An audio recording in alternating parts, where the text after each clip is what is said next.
think that's a good question. There's plenty to pick through. Luckily, we've got a month now where we can really sort of dissect what we've done today in particular. I think we came up against a Susie Bates, a world-class performer. Perhaps past her prime, but it didn't look like it today. I thought she batted absolutely beautifully. I think in some respects we bowled really nicely in sort of little passages of play, certainly with the two spinners. I thought with Liv Barnes and Chloe Skelton, I thought they bowled really, really nicely. Unfortunately, we didn't have Amanda Jade Wellington at our disposal today, so that meant that we had to pull those two out of the attack a little bit sooner than perhaps we wanted to do, and then went back to the seam. I think it was easier to face the seam on that wicket, especially with the way that Susie played. I think the fact that she's gone on and got 160 odd, batted almost the whole innings, was a huge difference between the sides. Obviously, in mitigating circumstances, you've got key players missing for injury, and Amanda Jade not available today. But you have to do with what you've got out there. Great chances early on to take more wickets than just the one up top, weren't there? Yeah, no, I think there were. We have dropped a few catches this year, and it's definitely something that we're working really, really hard on in training. It's a constant discussion point about how we can get better in all elements.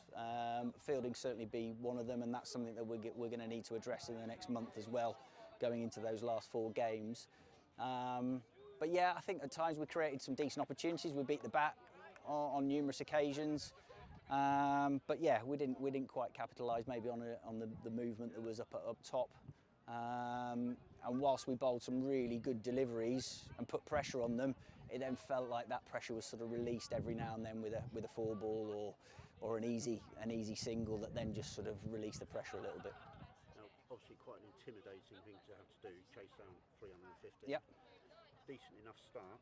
Yep. But then lost wickets at regular intervals. Yeah, and I think that's been a sort of a bit of a story of our season. I mean, we obviously played at Chelmsford last week and we got over 300. Appreciate we didn't finish the game because of the weather, so we know we're capable of doing it. It's a little bit different chasing, admittedly. Got off to a decent start. Bex Hodges has been in superb form. She looks a real class act. Just seems to find ways to get herself out a little bit at the moment. Appreciate that was a decent ball, but we almost needed her to then build a partnership either with Neve at the top, Luffy, Fran coming in, and for her to bat as long as possible. Obviously losing her was not ideal in any shape or form, and then we didn't really get any partnerships that then developed further down from the middle order, and that I think that's probably a disappointing element. Just finally from me, if we're going to accentuate the positives, Jess Hazel.